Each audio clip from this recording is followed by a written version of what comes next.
పరిస్థితులను బట్టి ప్రార్థన చేయటం మానుకోకు.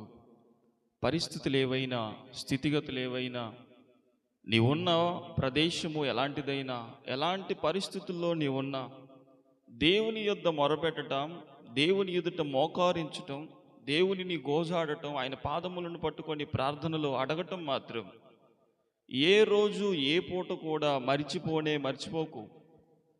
పౌలు శీలలు చెరసాల్లో పడిపోయినప్పుడు పౌలు శీలలు ప్రార్థన చేయటం, స్తుతించటం మానుకోలేదు.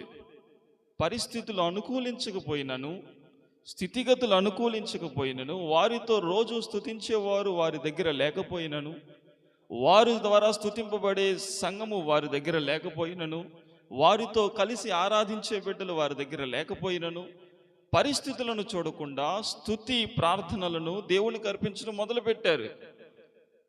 ఆగకుండా చేసిన స్తుతే, ఆగకుండా చేసిన ప్రార్థనే గొప్ప భూకంపమును ఆ ప్రదేశములో కలిగింపజేసింది. పునాదులు అదురునట్లుగా చేసింది. చెరసాల బద్దలగునట్లుగా చేసింది.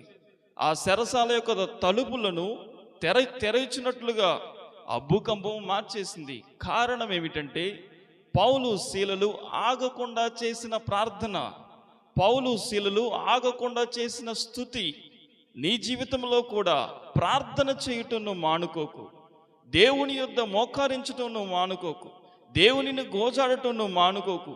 నీవు చేసే ప్రతి ప్రార్థన, దేవుని దగ్గర ప్రార్థనలో నువ్వు అడిగే ప్రతి అంశము, ప్రతి అక్కర, ప్రతి అవసరత ఒక దినమున ఖచ్చితంగా అది తీర్చబడుతుంది.